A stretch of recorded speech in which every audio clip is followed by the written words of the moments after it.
Bem-vindos a mais um vídeo do Escritório no Azul. Eu sou Viviane Mazzoni e eu vou te ajudar a dobrar a sua lucratividade nesse ano. E para isso, gente, não perca nenhum dos nossos vídeos, que com certeza, com todos esses conteúdos, você vai conseguir reestruturar o seu negócio e fazer seu escritório dar lucro, tá?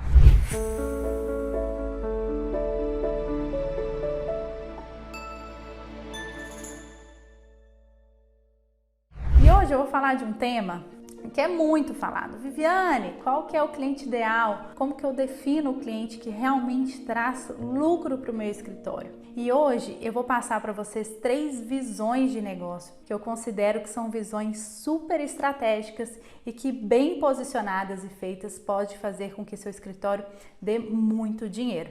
A primeira visão de negócio que eu queria passar para vocês é ser um escritório que atende muitos clientes ao mesmo tempo. Eu chamo de escritório massificado. É um escritório que tem um padrão e que a partir daquele padrão ele consegue tirar alguns projetos mais simples, mas que atendem uma grande parcela da população do Brasil. Então, por exemplo, quando você recebe vários propagandas patrocinados no seu Instagram de pessoas que fazem um quarto a 597, uma sala a 997 ou até menos, e a gente fica questionando como que a pessoa consegue fazer uma coisa dessa e ainda ter dinheiro, é porque é um modelo de negócio que a pessoa opta por fazer projetos mais simples e conseguir atender muitas pessoas ao mesmo tempo. E como é simplificado e é rápido, as pessoas conseguem tirar grande lucro desse modelo de negócio, tá? Esse é o primeiro. A segunda opção que eu vejo é achar um nicho pouco explorado. Eu vou dar um exemplo que está acontecendo aqui em Belo Horizonte que eu achei super legal e até me perguntei por que eu não tive essa ideia antes. Tem um escritório aqui em BH que está fazendo como se fosse um combo, não sei como é que elas chamam, mas como se fosse um combo para projetos de quarto infantis, né, de quartos de bebê e crianças, em que elas fazem o projeto junto com a execução, elas vendem esse pacote. Eu fico imaginando quando eu estava grávida, com certeza, se eu não fosse da área, eu ia querer que até a roupa de cama estivesse pronta e eu não tivesse que preocupar. E é isso que elas vendem. Então eu achei a ideia super legal. Pessoas que fazem, muitas vezes atendem hospitais, pessoas que atendem outros nichos que muitas vezes a gente nem acompanha. Ou você pode ir para algum outro nicho de mercado que ninguém descobriu ainda. Às vezes você tem uma grande ideia e consegue vender isso para um volume de clientes muito grandes porque só você ou pouquíssimas pessoas conseguem atender nesse modelo. E a terceira visão de negócio que eu vejo é a visão que nós optamos aqui no escritório e eu vou falar um pouquinho do que eu fiz para conseguir atender esse público, tá? Algumas dicas rápidas para vocês, que é o público de alto padrão. Por que eu falei todos esses públicos antes? Porque na maioria das vezes, todos os escritórios, a primeira coisa que querem é atender clientes de alto padrão. Mas eu queria deixar claro para vocês que não é só os clientes de alto padrão, não são só esses clientes que dão dinheiro para os escritórios e que são lucrativos, né? A gente tem diversas opções, por isso que eu deixei essa por último, tá? Então vamos lá. Nós no escritório optamos por atender clientes de alto padrão e não é simplesmente ficar seguindo sua vida de projetos e vai aparecer um cliente de alto padrão e cair na sua frente e você vai começar a atender esse nicho. Não é simples assim. Tem toda uma estratégia que tem que ser feita por trás e eu vou contar qual foi a minha estratégia, tá? Primeiro que eu não vim de uma família que tem pessoas de alto padrão que pudessem me contratar e realmente me alavancar nessa área, indicar pessoas, enfim. Eu sou de uma família de classe média. Então eu vou contar para vocês um pouquinho das minhas estratégias para chegar até esse público. Primeiro que eu não tenho nenhum familiar, nenhum amigo de infância que são clientes de alto padrão, né? Então não tive uma possibilidade, eu acho fantástico quem tem, porque eu acho que corta muito o caminho. Quem tem algum conhecido que dá a oportunidade e a partir dali você gera um conteúdo maravilhoso e começa a chamar clientes desse nicho, né? Então eu tive que seguir outro caminho.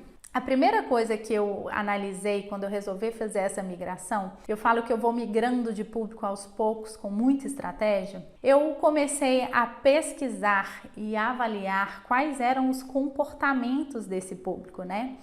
Eu vou falar igual o Globo Repórter, né? O que eles fazem, como eles vivem, como eles se comportam, enfim, exatamente isso. Eu comecei a pesquisar primeiro quais eram esses clientes que eu queria, porque tem diversos clientes de alto padrão, né, qual que eu queria atender, e a partir daí eu comecei a criar mesmo as características dessa pessoa. Então eu sabia onde eles viviam, onde eles moravam, quais restaurantes eles iam, quais viagens eles faziam, o que eles valorizavam numa casa. Então eu resolvi infiltrar nesse meio onde os meus clientes estavam. E eu resolvi infiltrar, né? Realmente aprofundar nesse conhecimento dos clientes. Eu acho importante falar com vocês, gente, que não é só a definição do cliente de alto padrão. Vou falar uma característica do meu público, que é uma característica muito interessante e foi o que mais me chamou a atenção para eu escolher eles como o meu público ideal, né? São clientes que gostam de mudar a casa toda, de ter tudo novo e que a média de mudança deles é entre 3 a 5 anos.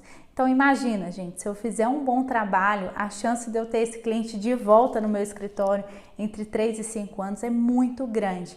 Então eu tenho investido esse tempo todo nesses clientes, vários já voltaram, já trocaram tudo, já fizeram apartamentos e casas novas, mas para isso era impossível eu começar a infiltrar se eu não conhecesse mais desse estilo de vida. Então eu vendi meu apartamento em 2018, comecei a morar num apartamento nesse bairro. Entrei na academia onde eles malhavam, nem gostava de malhar direito, gente, mas na academia eu ia, conversava com diversas pessoas, eu ia nos restaurantes que eles iam, eu fazia as viagens que eles faziam. Isso tudo, gente, foi um grande investimento, tanto de tempo quanto financeiro, pessoal meu, para que eu realmente sentisse que eu estava pronta para atender esse público, né? Então, um conhecimento até cultural, né, gente? Tem muita coisa envolvida aí. Então, eu fiz todo esse investimento de tempo, estudo e fui aos pouquinhos pegando esses clientes e quando eles chegavam no meu escritório, eu rapidamente analisava o que eles valorizavam mais em um projeto. Qual que era o que era o que chamava mais atenção, se era uma qualidade de projeto, era um atendimento, o que puxava esse pessoal, né? E uma das coisas é ter o escritório perto da casa deles, então trouxe o escritório também, minha casa e o escritório. O bom que eu fiquei pertinho do escritório, né, gente? Achei ótimo. Trouxe o escritório, são pessoas muito bairristas, então acabei montando toda a estrutura e fiquei pronta para atendê-los, né? E aos pouquinhos eu fui percebendo que todo esse conhecimento que eu adquiri com todo esse investimento que eu fiz foi um conhecimento que as pessoas valorizavam conversar comigo, sabe? Eu falo que eu sou uma pessoa que eu consigo conversar de todos os assuntos, fora projetos, de todos os assuntos um pouco, mas não sei muitos assuntos profundos, tá, gente? Então, se um cliente quer conversar sobre investimento, eu converso. Se um cliente quer conversar sobre imóveis, eu converso também. Se o cliente quer conversar sobre gado, eu também sei conversar. Então, eu comecei também a entender quais eram os assuntos interessantes para esse público, para eu conseguir conversar de diversas coisas. E hoje a gente sai para almoçar, conversa, tem assim uma relação maravilhosa porque a gente acompanha o mesmo assunto, o mesmo interesse, né? Então, para mim essa foi a maior mudança que eu fiz para que realmente eu conseguisse atender esse público. Fora essa mudança, eu comecei a fazer uma estratégia muito forte nas minhas mídias sociais para mostrar que eu estava começando a atender esse público e cada projeto eu fazia um estouro, né, gente? É como se um projeto de um quarto naquele bairro eu fizesse uma coisa virar gigantesca. Eu falava de qual material eu escolhi, qual bancada eu escolhi, qual marcenaria eu fiz, enfim, cada dia era um conteúdo novo. E hoje com os stories, né, gente? Na época era Snapchat e post no Instagram, hoje com os stories isso fica muito fácil. Então eu fazia um barulho numa coisa às vezes até pequena para que as pessoas começassem a entender que eu tinha a capacidade e o interesse de atender aquele público, né? E aos pouquinhos eu fui pegando fui pegando outro e hoje a maioria dos nossos clientes são clientes que realmente valorizam coisas boas, coisas de qualidade e projeto com o nosso escritório, né? Então, queria passar aqui para contar um pouquinho dessas experiências. Queria saber de vocês o que vocês acharam desse vídeo, deixa nos comentários. Queria também que você me falasse quem é o seu público, qual dessas 3 opções que eu dei para vocês, que vocês têm interesse em seguir no escritório. E se você ainda não segue o meu canal, essa é a hora para você não perder mais nada. Até a próxima e tem muito conteúdo por aí.